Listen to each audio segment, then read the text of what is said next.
बता दें, हर साल जैसे 21 जुलाई पश्चिम बंगाल को कोलकाता स्टेट पर तृणमूल के शहीद दिवस का उद्घाटन करते हैं। ममता दीदी ने पूरे बंगाल से हजारों और लाखों के ऊपर तृणमूल समर्थक से लेकर नेता और मंत्री लोग भी इस मंच पर शामिल होते हैं। लेकिन आज तृणमूल के वरिष्ठ सांसद अभिषेक बनर्जी ने केंद्र सरकार के खिलाफ लगातार बड़ी से बड़ी आवाज उठाई और कहा कि पिछले कई सालों से पश्चिम बंगाल में एसएससी घोटाले मामले पर अगर पश्चिम बंगाल के पिछले शिक्षा मंत्री पार्थ चटर्जी को ईडी और सीबीआई ने जेल के अंदर भेज दिया तो पूरे देश की जो बड़ी परीक्षा थी नीट, उसको लेकर केंद्रीय शिक्षा मंत्री को ईडी और सीबीआई ने गिरफ्तार क्यों नहीं किया। बंगाल के तृणमूल के वरिष्ठ नेता अभिषेक बनर्जी ने ठीक क्या क्या कहा, आप भी सुनिए। देखिए सीधे तस्वीरें पश्चिम बंगाल के कोलकाता क्षेत्र से। আমরা মসজিদ মন্দির গুরুদ্বারায় বাড়িতে পূজো স্থানে ঠাকুরের ঘরে বসে ধর্ম করি, কিন্তু আমরা যখন মানুষের ভোটে নির্বাচিত আমাদের কোনো ধর্ম নেই, একটাই ধর্ম মানব ধর্ম, মানুষকে পরিষেবা দেওয়া।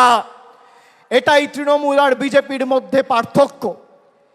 যারা ধর্মের উস্কানি দিয়ে রাজনীতি করে কেন্দ্রীয় তদন্তকারী সংস্থাদের রক্তচক্ষুকে হাতিয়ার করে বাংলার মানুষকে শাস্তি দিতে চেয়েছেন, তৃণমূল কংগ্রেসকে দুর্বল করতে চেয়েছেন, তাদেরকে আমি একটা প্রশ্ন করতে চাই।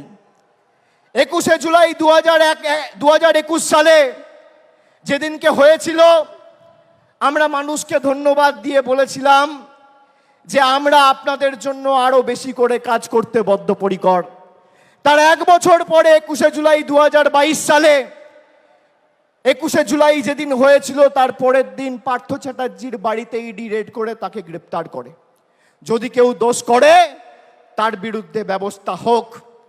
আমরা কোনো দোষকে কোনো অন্যায়কে প্রশ্রয় দিই না, কিন্তু এসএসসি কেলেঙ্কারি বা টেট, তথাকথিত এসএসসি বা টেট কেলেঙ্কারির নাম করে যদি পার্থ চ্যাটার্জির বাড়িতে রেড করে ইডি তাকে গ্রেপ্তার করে, তাহলে স্বাধীন ভারতবর্ষের সর্ববৃহৎ কেলেঙ্কারি নিট কেলেঙ্কারি, সেই নিট কেলেঙ্কারিতে প্রশ্নপত্র ফাঁস হওয়ার কারণে ইডি কেন ধর্মেন্দ্র প্রধানের বাড়িতে রেড করে তাকে অ্যারেস্ট করবে না?